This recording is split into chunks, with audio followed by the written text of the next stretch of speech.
Another release from Pineco Models.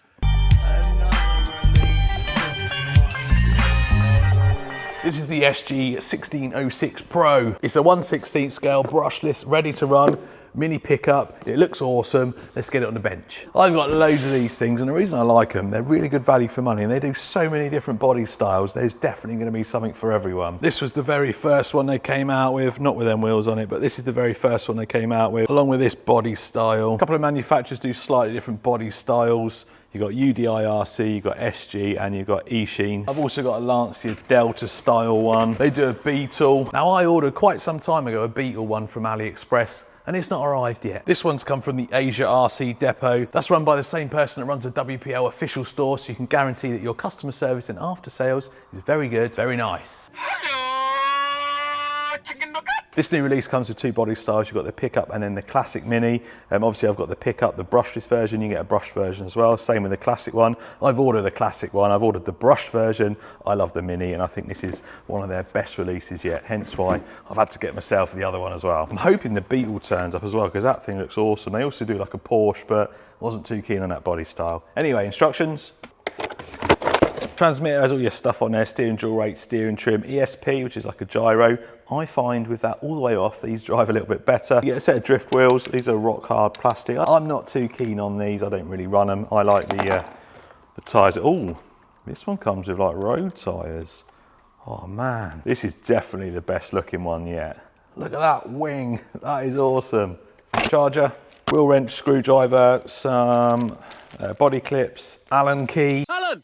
Also give you these links. Now these are for the front, and they just slightly adjust your toe. Now I can't remember whether they're longer or shorter, but whatever one they are, it's to put on to make it drift better. Anyway, let's have a look at this Mini. This is definitely the best one yet. It looks so good. The wheels just make it look so much better. Little replica Mini light wheels with road tyres as well. Good option for some speed running them, because I think the other ones, they have more like an off-road tyre on. Oh, look at it, yes. I wonder if it's a shorter wheelbase. Nope, it's the same. But because this is a Mini, that is bigger than 1/16 scale. All the others are 1/16, so this Mini has got to be probably more like 1/14. I love the size of the wing on the back. Oh look, it's had an engine conversion. Looks like maybe a V8 in there. Nice. Body clips you can get out. That's an extreme angle there. I always complain that you can't get body clips out.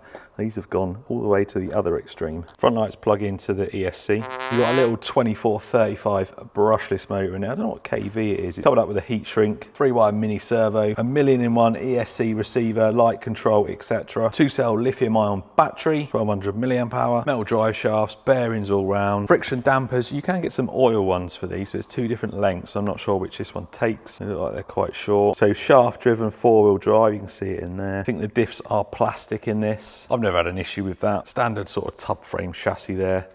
Little diffuser on the back with another light. Overall, very good for the money. But there is one thing that lets this down, and it's the diffs. They're just too stiff. They over tighten them, and they're just really stiff in there. Now, my theory is they do that on purpose so it drifts easier, but it actually makes it just handle like a bag of shit, or it can on some of them. So what I like to do is open the diffs up, loosen them off a bit, put a bit of grease in, put it back together, good to go. And it is just a case of a few screws. I will show you in a minute, but it makes it so much better. So 4 screws, 1, 2, 3, 4. The rear ones are slightly longer. Take your wheels off, pull these top arms off. Then if you fold it forward, suspension will just pop off as well. And the diff should come out. So it's just really stiff from the factory. It does have bearings on there as well, as you can see. Now there's a couple of options. You can just back these screws off a bit and that'll loosen it right up, or you can take it apart, put some grease in and put it back together, which is what I'm going to do. And just by backing these screws off just half a turn with the provided screwdriver, straight away it's loosened it right up. So if you do put grease in, what I'd suggest to do is do it up relatively tight and then back these off like half a turn, and you should be able to feel, it should feel relatively loose. You don't want it like spinning too freely, but I couldn't do that before, whereas now, nice and loose there. If you put that back in the wrong way, you could end up with your rear wheels going forwards and your front wheels going backwards, and you're not going anywhere. Big burnout though. I don't know if you noticed before I sorted the diff out, when I was turning this wheel, all 4 wheels were turning, whereas now it's acting like a diff should. Turn this wheel, that one's going the opposite way, and these wheels at the back aren't moving at all. That is what you want for a nice smooth run. So there we go. Diff's done. I've switched over these arms. At the box it comes with a bit of toe in, but really what you want is a little bit of toe out just to make it handle or go a little bit straighter. So I've switched them over so we've got a bit of toe out now. The controller does have 3 speeds. Make sure if you want full speed, you're all the way forward on that channel 4, all the way to the rear, then middle, and then full. So hang on. Channel 3 does your light, so off, normal lights with the red like angel eyes around it, and then goes off, and then I think next press is just red. Yeah, there you go. The rear one just goes on and off, I think, like that. So that's that, and also it's a bit dusty where I've just had a quick blast around the workshop floor just to make sure it's running okay. It's got a clear film on the body as well. I've taken it off so it looks nice and shiny, but recommendation, take it out for a bash about, and then once you get a few scrapes and bumps on it, peel it off. You do have to take the trim off, but it looks so much nicer with it off. Nice and shiny. Right, let's go give this thing a blast around. So first things first, let's see how fast it is, shall we? I think, I want to say about 25 mile an hour from what I remember. Remember, make sure you got the switch all the way up so you are going full speed. Forgot how twitchy these are. That is flat out. Mind the curb. Whew. These actually slide, even on the normal tyres these slide. I'm not a big fan of the plastic drift tyres. I just think they're a bit too hard to control it with. Whereas it's fine on these tyres. Anyway, how fast? Let's just do another little blat down here, just to make sure we've got full beans. I think I briefly lost signal then. What did I say? 25. So 24 mile an hour. That is 39 kilometers an hour. It'd be easy to say that this needs to be a bit faster, but 24 mile an hour is absolutely fine for this. When you see how hard it is to control on the normal road tyres. So any faster, and it'd be too much for it. And when we talk about speed, some of the higher end stuff, like some of the Traxxas, the brushed stuff, doesn't even do 24 mile an hour, so it's faster than some of the stock Traxxas stuff and stock Armour stuff. Anyway, it is good fun.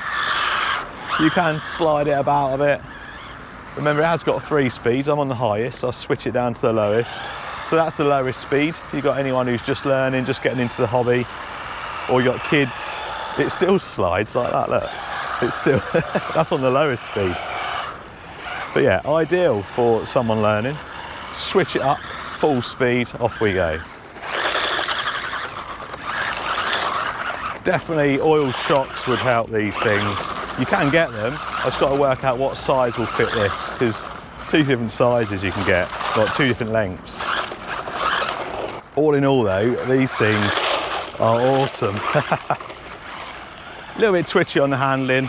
They do need tuning, like I've mentioned, but honestly, for the price, you really can't go wrong. And if you are careful on the throttle, they don't handle all that bad. I'm just going full throttle everywhere, but there is some traction there. You just got to drive them properly. Another awesome release by Pinecone. Be interested to see if UDI come out with one that's a different colour combo. This thing looks awesome. I'm looking forward to the brushed one arriving. Give that a bit of a test and a bit of a drift. The brushed ones are slightly easier to drift than this. These are a little bit twitchy because of that extra punch from the brushless motor.